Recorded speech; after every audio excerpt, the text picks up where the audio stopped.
आता मेट्रो शहरातल्या महत्त्वाच्या बातम्या मेट्रो सुपरफास्ट। सोमनाथ मंदिराच्या पुनर्बांधणीला 75 वर्ष पूर्ण झालेत आणि त्याचं औचित्य साधून मुंबईतल्या धाकलेश्वर मंदिरात विशेष कार्यक्रमाचं आयोजन करण्यात आलं। मुंबईला शुद्ध पाणी पुरवठा करण्यासाठी पिसे पांजरापूर इथं 910 दशलक्ष लिटर क्षमतेचं नवं जलशुद्धीकरण केंद्र उभारण्याचा प्रस्ताव मांडला जाणार आहे। प्रकल्प व्यवस्थापन सल्लागारासाठी पालिका 23 कोटी रुपये मोजणार। आता स्थायी समितीच्या मंजुरीकडे लक्ष असणार आहे।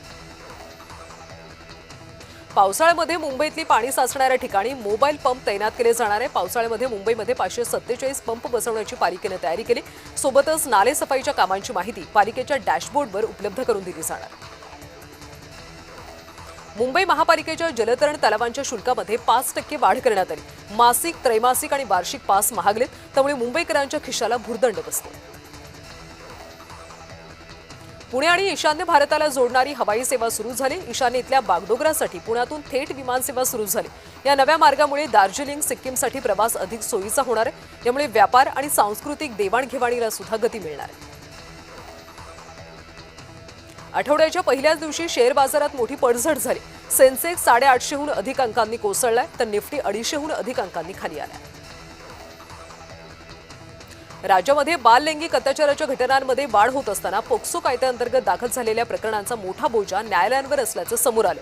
शिवाजीनगर न्यायालयासह जिल्ह्यामध्ये तब्बल 6,500 प्रकरणं प्रलंबित आहेत।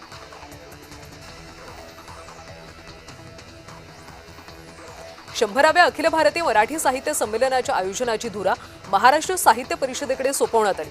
दरम्यान दुबई महाराष्ट्र मंडळानं पाठवलेल्या विश्व साहित्य संमेलनाच्या प्रस्तावावर 100रावं संमेलन पार पडल्यानंतर निर्णय घेण्यात येणार असल्यानं ते संमेलन सध्या लांबणीवर पडलं।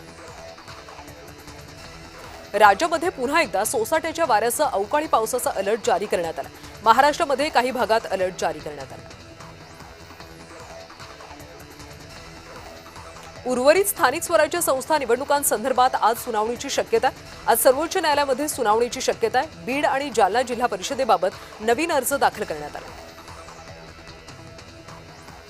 टीसीएस मधल्या धर्मांतरण आणि महिला कर्मचाऱ्यांच्या लैंगिक शोषण प्रकरणी आरोपी निदा खानला आज कोर्टात हजर केलं जाईल, तर निदा खानचा जप्त केलेला मोबाईल पोलिसांनी तपासणीसाठी फॉरेन्सिक लॅबमध्ये पाठवला। भाजपचे नेते आमदार आशिष देशमुख यांनी स्वतः रोड रोलर चालवलं। स्वतः रोड रोलर चालवत आशिष देशमुख यांनी मुख्यमंत्री बळीराजा शेत पाणंद रस्ते योजनेचा शुभारंभ केला।